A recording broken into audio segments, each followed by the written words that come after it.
อุปกาชีวกะจากตบะในลัทธิเปื่อยสู่ตบะใต้ร่มกาสาวพัสต์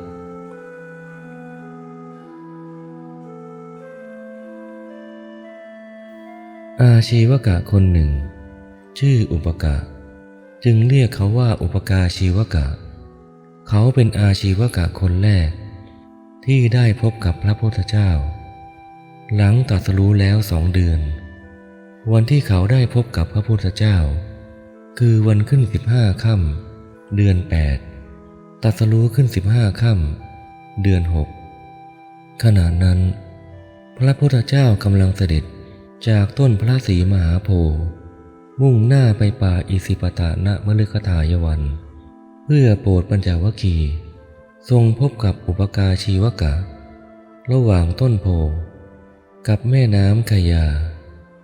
สมัยนั้นลัทธิอาชีวกะเป็นลัทธิถือการเปลือยกายมีเจ้าลัทธิหลายคนอาชีวกะจึงมีหลายพวกมีวิธีบำเพ็ญตบะแตกต่างกันที่เหมือนกันคือถือการเปลือยกายพวกอาชีวกะจึงมีชื่ออีกชื่อหนึ่งว่าอาเจลกะคือชีเปลือยอาชีวกะที่เป็นระดับเจ้าหมู่เจ้าคณะที่มีชื่อเสียงครั้งพุทธกาลก็เช่นมัคคลิโคสาละ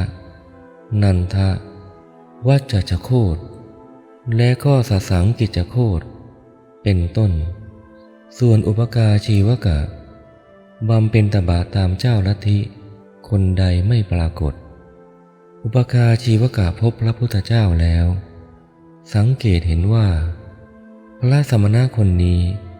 หน้าตาผ่องใสผิวพรรณผุดผ่องจึงอยากรู้ว่าบวชกับศาสดาใดมาทำไมดูน่าเจริญใจเช่นนี้เขาทูลถามว่าอาวุโสอินทรีย์ของท่านผ่องใสนักใครเป็นศาสดาของท่านท่านชอบธรรมของใคร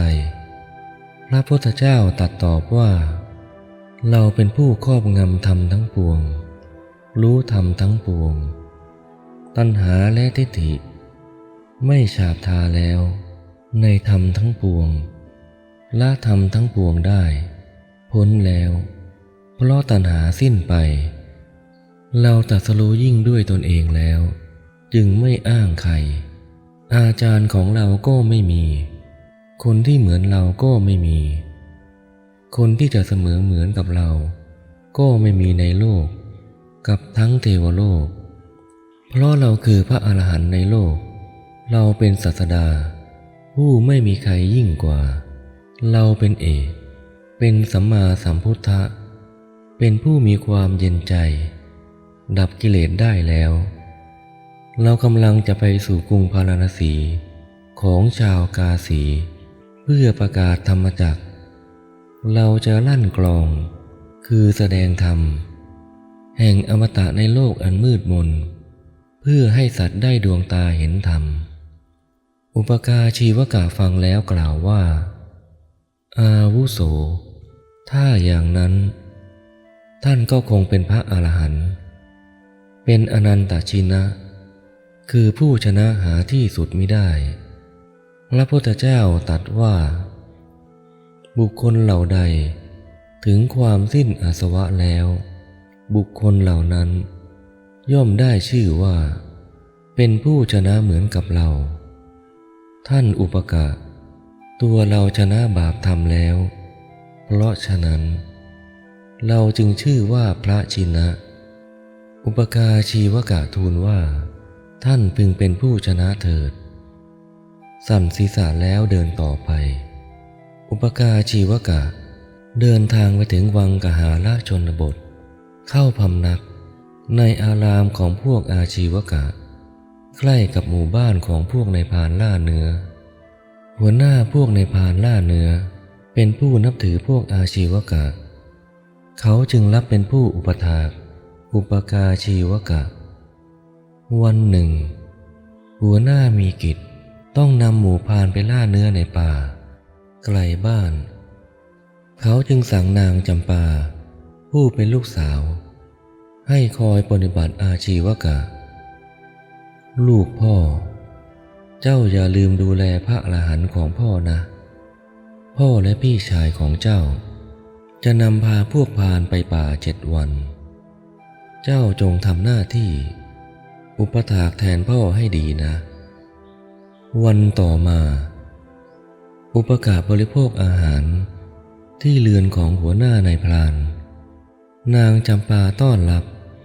และถวายอาหารอุปการเห็นรูปร่างหน้าตาที่สวยงามของนางแล้วจึงเกิดความรักและความเสน่หาถึงกับบริโภคอาหารไม่ได้นำอาหารกลับไปยังที่อยู่ของตนถึงแล้ววางไว้เขาตกอยู่ภายใต้อำนาจราคะปล่อยให้อาหารบูดเน่าไปจมอยู่ในความคิดว่าถ้าเราได้นางจาปาเป็นภรรยาเราก็จะมีชีวิตอยู่แต่ถ้าไม่ได้นางเราคงตายแล้วนอนคิดถึงแต่นางจำปาอยู่อย่างนั้นแม้วันที่2 วันที่3 วันที่4 วันที่5 วันที่6ก็ยังนอนหมดเรี่ยวหมดแรงอยู่อย่างนั้นไม่ยอมไปรับอาหารที่เรือนนั้นวันที่7หัวหน้านายพรานกลับมาถึงบ้านแล้วถามบุตรสาวว่าลูกไม่ลืมปฏิบัติพระอรหันต์ของพ่อใช่ไหมนางจำปาตอบว่าพระอรหันต์ของพ่อมาเพียงวันเดียวแล้วไม่มาอีกเลยไม่รู้ว่าท่านเป็นอย่างไรหรือว่าย้ายไปอยู่ที่อื่นแล้วก็ได้นายพรานผู้เป็นบิดาจึงรีบไปหาอุปการชีวกะถึงที่อยู่ทำความเคารพแล้วเห็นท่านพ่ายผอมลงอย่างมากก็ถามว่าท่านขอรับท่านไม่สบายหรือทำไมท่านไม่ได้ไปรับอาหารที่บ้านของกระผมตั้งหลายวันอุปการมองหน้าเขาแล้วถอดใจไม่พูดอะไรนายพรานกล่าวว่าท่านขอรับท่านมีปัญหาอะไรโปรดบอกมาเถิดถ้าสิ่งนั้นผมช่วยเหลือท่านได้ผมจะช่วยท่านทันทีขอรับอุปการชีวกะจึงพูดอ้อมๆว่าลูกสาวของท่านเป็นคนสวยความประพฤติก็น่ารักเราไม่เคยนึกชอบใจใครเท่านางเลยนายพรานฟังแล้วเข้าใจได้ทันทีว่าพระอรหันต์อยากใช้ชีวิตคู่กับลูกของเราจึงถามว่าการครองเรือนของรักต้องรู้ศิลปะสำหรับการหาเลี้ยงครอบครัวท่านรู้ศิลปะอะไรบ้างตอบว่าอาตมาไม่รู้เลยอาตมาเป็นอาชีวกะมานานรู้แต่ศิลปะการบำเพ็ญตบะนายพรานเตือนว่าคนที่ไม่รู้ศิลปะยากที่จะครองเรือนให้มีความสุขได้อุปการตอบว่าอาตมาไม่รู้ศิลปะอะไรก็จริงอยู่แต่อาตมาก็มีพละกำลังที่จะประกอบอาชีพนะให้อาตมาเป็นคนหาบเนื้อช่วยท่านก็ได้ให้นำเนื้อไปขายก็ได้นายพรานฟังแล้วพอใจส่งผ้าให้นุ่งผืนหนึ่งอุปการนุ่งแล้วนายพรานผู้กำลังจะเป็นพ่อตาพาเขาไปอาศัยอยู่ที่บ้านของเพื่อนก่อนแล้วกลับมาเกลี้ยกล่อมให้นางจาปายอมเป็นภรรยาของอุปการนางไม่อาจขัดใจบิดาได้จึงยินยอมบิดาจึงไปเชิญอุปการมาแล้วกล่าวยกบุตรสาวให้แต่นั้นอุปการก็เป็นลูกเขยช่วยงานแบกเนื้อขายเนื้อการต่อมาไม่นานทั้งสองก็มีบุตรชาย1 คนตั้งชื่อให้ว่าสุภัททะนางจาปานึกทบทวนความเป็นมาของชีวิตคู่ก็ถึงความเข้าใจได้ว่าที่แท้ พระอรหันต์ของพ่อไม่ได้เป็นพระอรหันต์แต่อย่างใดยามที่นางเลี้ยงดูบุตรชายจึงถือโอกาสร้องเพลงกล่อมลูกมีเนื้อหาเสียดสีเยาะเย้ยสามีเช่นร้องว่าเจ้าเป็นลูกอุปกะเจ้าเป็นลูกอาชีวกะเจ้าเป็นลูกคนหาบเนื้อนิ่งซะอย่าร้องไห้นอนซะนะลูกคนขายเนื้อนายอุปกะได้ยินแล้วเสียใจที่ถูกดูหมิ่นนึกถึงพระพุทธเจ้าขึ้นมาได้จึงพูดปรามภรรยาว่าจำปาเจ้าอย่าดูถูกดูแคลนเราให้มากนะเราไม่ใช่คนไร้ที่พึ่งนะเรามีเพื่อนอยู่คนหนึ่งเขาชื่อว่าอนันตชินะถ้าเจ้าไม่เลิกดูหมิ่นข้าจะไปหาเพื่อนคนนั้นนางจำปาฟังคำขอของสามีแล้วรู้ว่าเขาไม่ชอบใจอึดอัดใจก็ยิ่งร้องเพลงกล่อมลูกเสียดสีเขายิ่งขึ้นนางต้องการยั่วให้เขาโกรธมิได้มุ่งหมายให้เขาจากไปจริงๆวันหนึ่งนายอุปกะก็หมดความอดทนเขาโกรธมากถือสิ่งของจำเป็นแล้วเดินออกจากบ้านนางจำปาเห็นแล้วตกใจวิ่งไปห้ามปรามขอโทษ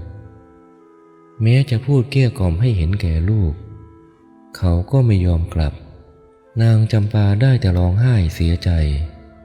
ครั้งนั้นพระพุทธเจ้าประทับอยู่ณพระเชตวันมหาวิหารเขตกรุงสาวัตถีทรงรู้ความที่อุปกะหนีออกจากบ้านภรรยาแล้วเที่ยวถามหาว่าพระอนันตชินะอยู่ไหนจึงตรัสกับภิกษุทั้งหลายในพระเชตวันว่าวันนี้จะมีคนมาถามหาพระอนันตชินะพวกเธอจงนำเขามาหาเราด้วยฝ่ายนายอุปกะหนีภรรยาออกมาเดินมุ่งหน้าไปที่ตะวันตกมุ่งถามคนนู้นคนนี้มาเรื่อยๆซึ่งคนส่วนมากรู้ว่าพระอนันตชินะก็คือพระพุทธเจ้าก็ชี้บอกทางไปวัดพระเชตวันให้ในที่สุดเขาก็มาในพระวิหารเห็นพวกภิกษุแล้วเขาถามว่าพระผู้เป็นเจ้าโปรดบอกข้าพเจ้าด้วยว่าตอนนี้พระอนันตชินะอยู่ที่ไหนภิกษุทั้งหลายนำเขาเข้าไปเฝ้าพระพุทธเจ้าเขาเห็นแล้วทูลถามว่าพระองค์เองหรือที่เป็นพระอนันตชินะจำข้าพระองค์ได้ไหมตอนนั้นข้าพระองค์ยังเป็นอาชีวกะตรัสตอบว่าจำได้สิเราจำได้เราไม่ได้เจอกันนานเลยนะท่านไปอยู่ที่ไหนทำไมเพิ่งมาอุปกะทูลว่าข้าพระองค์ไปอยู่ที่วังกหาละชนบทไปมีภรรยามีบุตรตอนนี้ข้าพระองค์เห็นโทษในการครองเรือนเป็นอิสระจากนานแล้วพระเจ้าข้าพระพุทธเจ้าตรัสถามว่าอุปกะเวลานี้ตัวท่านแก่เฒ่าแล้วจะบวชไหมทูลว่ายินดีบวชพระเจ้าข้าจึงตรัสสั่งให้ภิกษุเถระรูปหนึ่งบวชให้อุปกะพระอุปกะบวชแล้วเรียนกรรมฐานจากพระศาสดามันประกอบจิตตภาวนาเนืองๆไม่นานท่านก็บรรลุอนาคามีผลเป็นพระอนาคามีหลังมรณภาพท่านบังเกิดในพรหมโลกคือสุทาวาสชั้นอวิหาส่วนนางจำปาผู้เป็นอดีตภรรยาของอุปกะ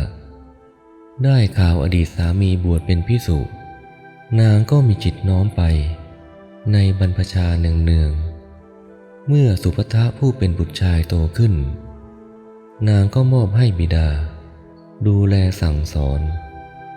และนางก็ได้ออกบวชเป็นพระจาปาภิกษุณีในสำนักภิกษุณีเขตกรุงสาวัตถีเจริญภาวนาอยู่ไม่นานก็บรรลุพระอรหันต์เป็นภิกษุณีอรหันต์รูปหนึ่งแล้ว